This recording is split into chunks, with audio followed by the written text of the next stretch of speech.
The first book that Brian Tracy wrote is Goals. Well, it's not the first book. He wrote a book called Goals. So, if anyone has not read the book Goals, please write the book down. It's the #1 book ever written on goal setting. Okay?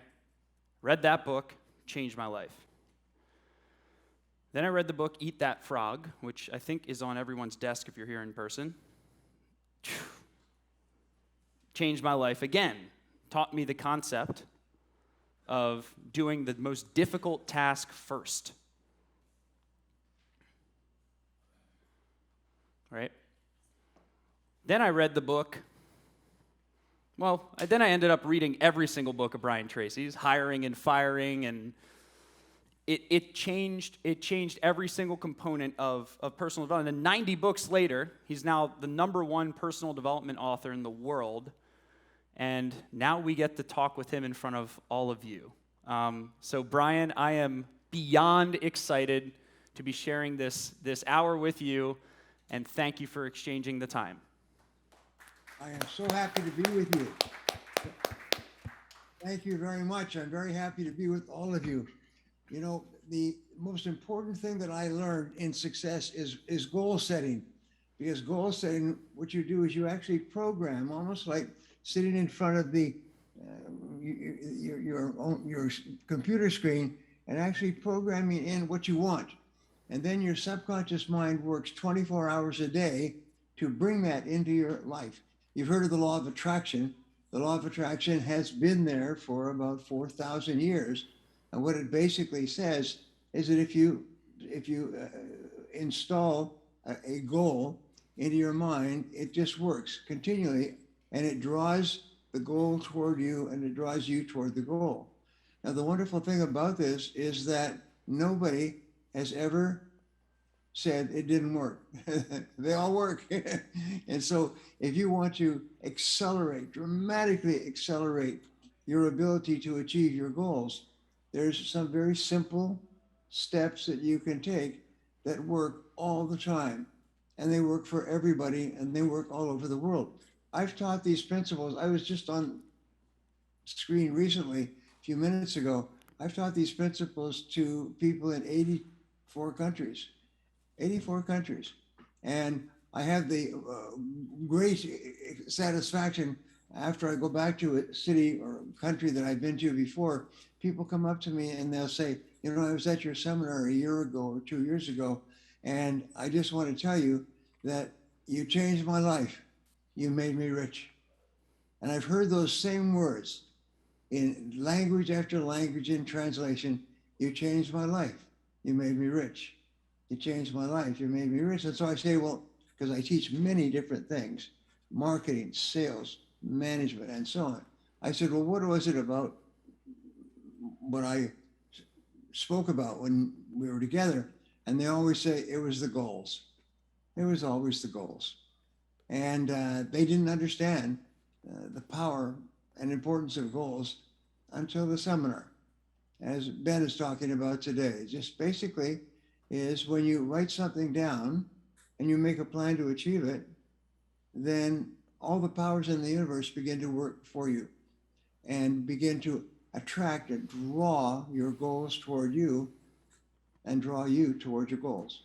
So what's so interesting, Brian, is last night I was at dinner with someone who loves your work, by the way, not surprisingly, and he's the largest personal injury lawyer in all of Kentucky, the #1 largest law firm owner in all of Kentucky. And he said, if it wasn't for Brian Tracy and what I learned from the law of attraction, I would have never built what I built. And he wouldn't shut up about it, quite frankly, last night. He just kept talking about it constantly, the law of attraction. And everyone stand up and state their gratitudes. And there's something so powerful that, you know, oftentimes it's very interesting, Brian, because we have a large audience of law firm owners, and most times what lawyers think they want is not actually what they need. And this applies to all businesses, as I'm sure you've seen, where they think they want quick get-rich hacks. Like, how do I hack social media and get more leads through social media? They all get juiced up on that.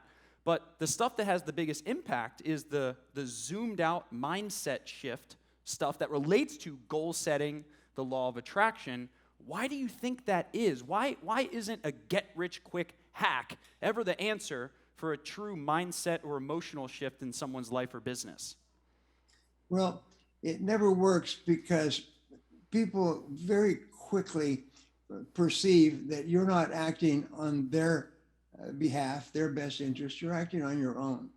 And so what I have found, and I've been in sales and marketing for 5 decades, is that your full focus has to be on how can I help this other person? How can I help this other person to improve the quality of their work, the quantity of their income, what they want to achieve? And so your whole focus has to be not on me, but you. In marketing, it's a very simple principle. Your first goal in marketing is to get the person to like you and trust you and want to do business with you. The second goal is for them to use your services and be so happy with the way that you take care of them, they want to use your services again. And the third goal, and this is very important, is they're so happy with your services, they want to bring their friends to work with you as well. They want to introduce you to their friends. They actually become your representatives. They eagerly seek out other people. The most powerful of all marketing is referral marketing and marketing from other people, where they bring their friends and get their friends to buy. And so Peter Drucker said this: it's get them to buy again, and bring their friends. Buy again, and bring their friends. So then your job is to say, well, how do you help people so that they voluntarily want to bring their friends? And the answer is help them in every way possible to achieve their goals in the most cost-effective way possible. So, Brian, I want to actually elaborate on when you and I had a one-on-one call, right? Remember you told me about Walmart, and you said when you want to return something at Walmart, what did they do? And I thought this was so fascinating. Yes, well, when I worked for one of the biggest department store chains in the country when I was growing up. And there, if you bought something from this massive department store, 6 floors and everything else, you had to go to the 6th floor on the elevator and all the way to the back of the floor to the returns department. And then you had to go and wait in line and get a ticket and wait for them to call you. And then you took your product up there and you had to explain to them, almost begging for their understanding, and explain to them why you wanted your money back. Well, with Sam Walton saw this when he was growing up with a little bit 5 and dime store in Bentonville, Arkansas.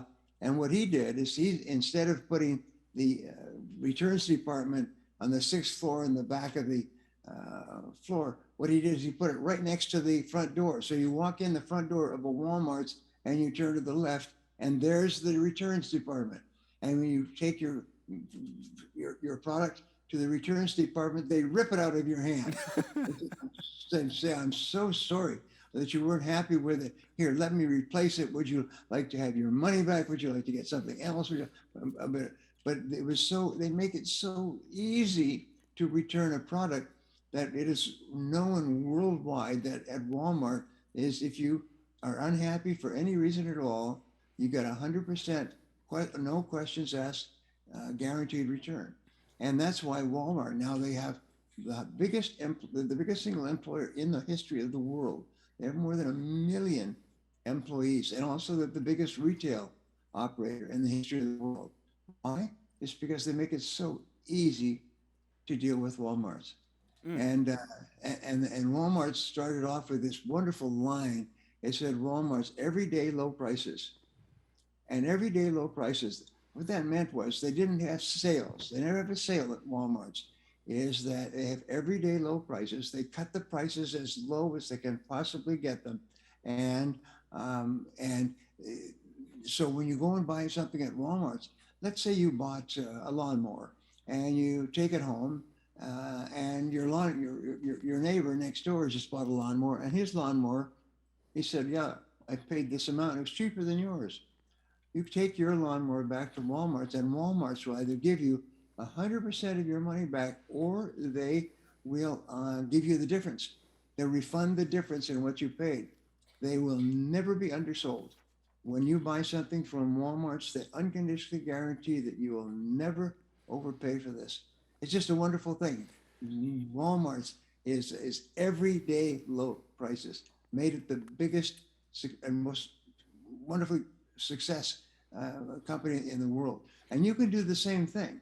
And you never need to reduce your prices. This is something that people think, is people don't want low prices. Why is it that people don't want low prices? Well, because we associate low prices with low quality. If somebody says this is really cheap, what's the first thing you think of? Oh my God, it's probably not very good quality. Yep. So what you do is you focus not on low prices, you focus on high quality, and and then you say, all right, does our client see as quality? How do they define quality? What is their definition of quality? And the answer is that you really, really ask good questions and you listen closely to the answers and you write down the answers as you're talking to the client, and you feedback and you ask again and again so that the customer feels that you are actually a doctor of law. You practice as a doctor of law. You are there to help them to get the very, very best results, almost as if you were a doctor. Yep. And that's your primary goal. So they So look at you and they say, wow, this is the very best experience I could have in a client, lawyer client relationship. So Brian, I want to add to this, and just because I know, some lawyers here are going, how do I apply this to a law firm? Okay, the reason I asked Brian this question is because this is the concept of risk reversal, right? But that's not the important part of it. The important part of it is the monomaniacal obsession around what's called client experience. Please, everyone, write this down. If there's one obsession to walk away with, it's how do I create evangelists, right, with every client that I get? So Michael A. DeMeo runs the largest PI firm in North Carolina, who I'm close with, and all he's obsessed about is getting leads, and then every lead that he gets as a client, turning them into 5 clients. How do you do that?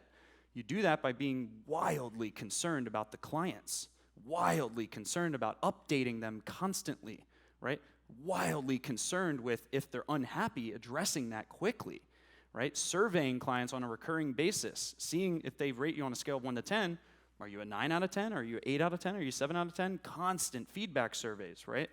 Whereas most attorneys just sign up clients and gamble with their communication to that client, never ask for updates, and wonder why we don't have a feedback mechanism for client experience. So I wanted to share that, and that was one of the concepts that Brian, talks about, but also, it comes through every single principle in his giving psychology. So what I want to talk about next, Brian, is, and seeing your face, by the way, Brian, light up when you talked about this, business model reinvention, okay? And I can't believe, I never have seen you light up this much, okay? You lit up when we had that one-on-one call. You were like, if business owners could just focus on business model design, business model reinvention, most of their problems would be solved. So first of all, what is business model design? What is business model reinvention, and how did you stumble into it? Well, a business model reinvention is you look at the process of selling and delivering and getting repeat business. One of the things that you were talking about a minute ago, I fell in love with a few years ago. I worked with one of the biggest companies in the country, and they introduced me to a team of executives that had put together this concept of business model reevaluation. But what they said was that you ask your client this question, and this is the most important question in all of business. You say, on a scale of 1 to 10, based on your experience with us, would you recommend us to others? This is the most important question of all. On a scale of 1 to 10, would you recommend us to others? And if they say a 9 or a 10, it means that they're going to use your services and use them again and introduce you to other clients. If they give you a score of a 7 or 8, it means that they're satisfied, but they're open to going somewhere else. If they give you a scale of 1 to 6, then they're on their way out the door. And so you always ask on a scale of 1 to 10, would you recommend us to others? Now, if they give you a grade of, let us say, 5 or 6, anything below 8, you say, what would we have to do to get a 10? And this is the magic question. What would we have to do to get a 10 from you? And they will tell you, well, if you did more of this or less of that, then I will give you 10. And so what you do is you go out and you do it. And then you come back and you tell them, I took your advice, I did what you said, this is what we've done, this is what we are. And they say, oh, then they now will give you a grade of 10, and they will become loyal customers and recommend you to others. This is the most important breakthrough in management and marketing probably in the last 50 years. It's just ask on a scale of 1 to 10, based on your experience with us, would you recommend us to others? And your score is going, they call it your net promoter score. This is the NPR. Your net promoter score is would your clients recommend you to others?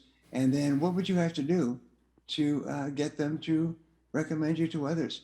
And if you can get a score of 9 or 10, then they will not only become your clients, but they'll recommend you to all of their friends. And this transformed our business, is rolling out NPS, Net Promoter Score, for all of our clients, because it creates self-awareness around where you're dropping the ball. And I just want to warn everyone, if Brian inspires you to do this, be ready for not pleasant surprise, okay? Your clients are not usually going to be as happy as you thought they were when you start surveying them, because usually the unhappy people will be the first people to respond, right? But over time, if you, like we had Jocko Willink on, he said to check your ego at the door, if you can be open and humble enough, right, to go, wow, we really did drop the ball in client communication here. We really didn't update the client proactively without them asking throughout their case. You can make huge improvements, and this costs nothing to do. It costs a couple systems and processes in place. And then the most important thing we ever did tied to this is tying bonuses to our team if we receive over an 80% net promoter score. Changed our entire business. And we paid out tens of thousands of dollars in bonuses, and it was the most worthwhile investment we ever made in creating a self-policing system behind customer happiness. So love that. Thank you for going there with that. I think the next thing I want to talk about is hiring. So you wrote some of the top 3 books in the world on hiring, firing, recruiting, keeping top talent. And right now, there's a lot of stuff out there in the news about the resignation crisis and how hard it is to recruit and hybrid work. People want to work somewhat from home, somewhat in an office, but you are one of the most principled people I've ever known of.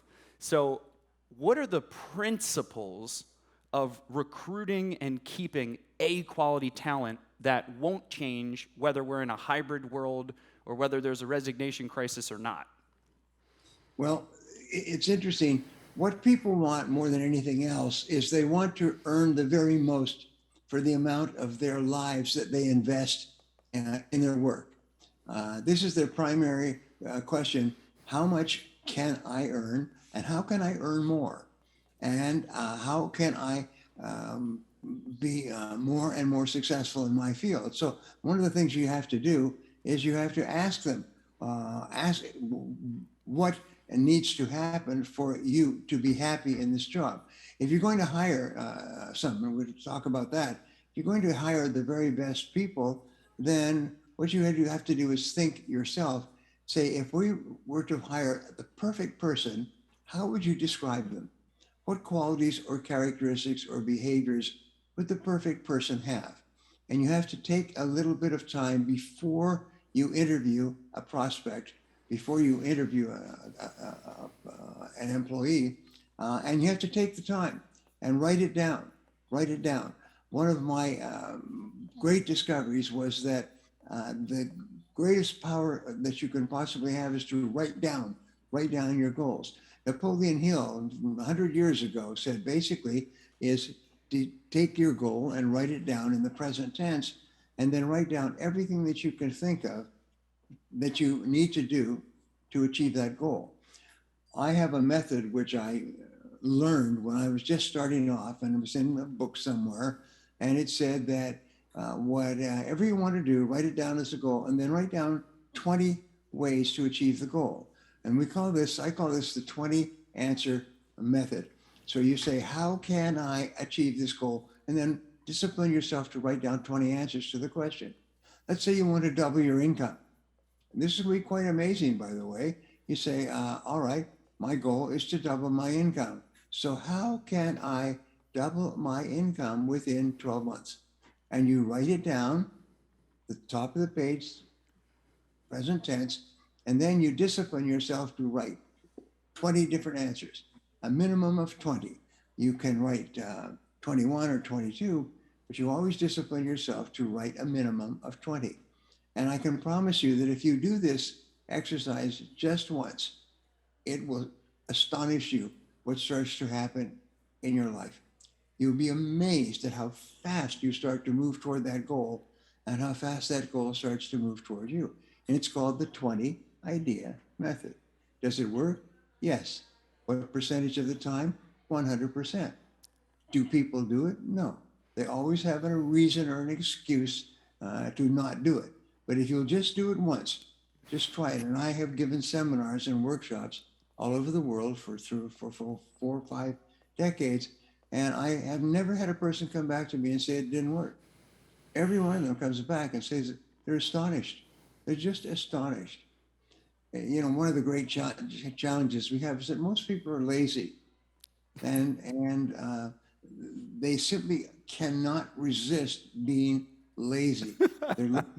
They're looking for fast and easy ways to do things rather than paying the price and doing it the hard way.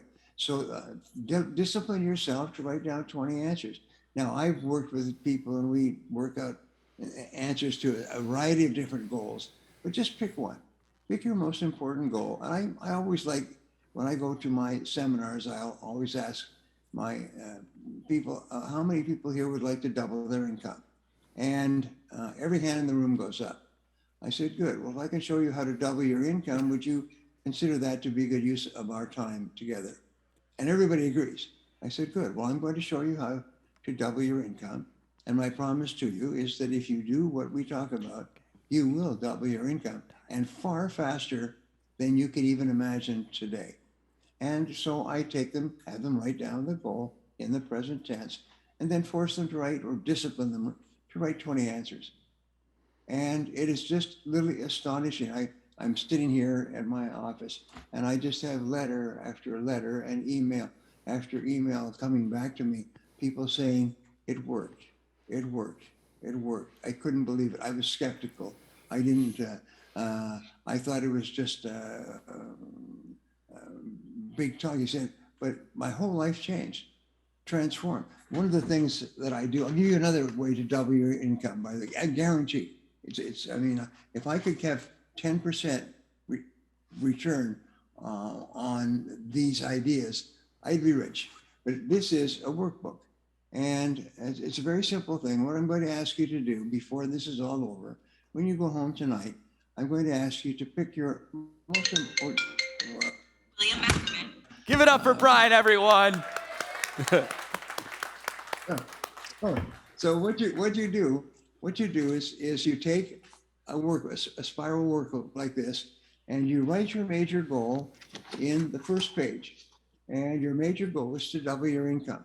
And then what you do is you write down a minimum of, I'm sorry, I'm getting ahead of myself. What you do is you take this spiral notebook and you write down your 10 most important goals in life right now. Just write down your 10 most important goals. You can write more than 10, but my recommendation is just 10. Write down 10 goals And then tomorrow morning, when you get up, the first thing you do is you open it up and you turn the page back and you write down your 10 goals again without rereading them, without referring to the previous day. And then every day you get up and you get your spiral notebook. I say this costs $1.59. Your mother will buy it for you because she wants you out of the house anyway. And what we find is that if you just write down 10 goals every day, within 30 days, your life will change forever. And again, I've taught this all over the world. I use it myself. I used it myself over and over until I was a millionaire and then a multimillionaire. And how does this happen? You cannot even explain it. Just things start to happen that are miraculous. And you can call it the law of attraction. But the law of attraction is a very, very powerful universal principle. And if you want to use the law of attraction, write down clearly. So I say you've got to write it down, write it down, write it down. Do you know that only 3% of adults, according to our research, according to Harvard University, only 3% of adults have written goals and plans to achieve them. And those people, on average, earn 10 times as much as people who have graduated from the same universities at the same time after having taken the same courses. So I'm going to ask you to do it. And you know something? I could follow most people around with a stick and beat them, and they will not write down their goals. I say, look, if you do this, you'll double your income and double it again. You'll become rich and live in a big house. You'll drive a beautiful car and go to the best restaurants. You'll put your kids in private schools. I mean, that's all I ask you to do is write down your darn goals and in the present tense. And they say, well, how can I be sure if it's going to work? Look, it doesn't cost anything. It's not as I'm saying, I want you to give me all your money. It costs nothing to do it, but it's a universal principle, but it's timeless. It's been proven for like 4,000 years. All I ask you to do is try it once. Just try it once. And do you know something? You cannot get people to try it once. They think, well, that's a great idea.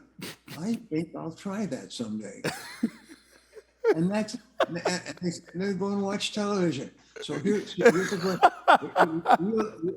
we'll see just exactly how much you believe in yourself, how willing you are to do this simple exercise.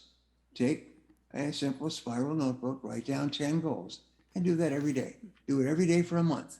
This was what I read 30 years ago. Do it every day for a month. So I did. Within a month, my whole life had transformed. And every person I've ever taught it to, anywhere in the world, 126 countries now, every person who has ever done this comes back and says it's unbelievable. They can't believe it. They were skeptical. They thought I was BSing them.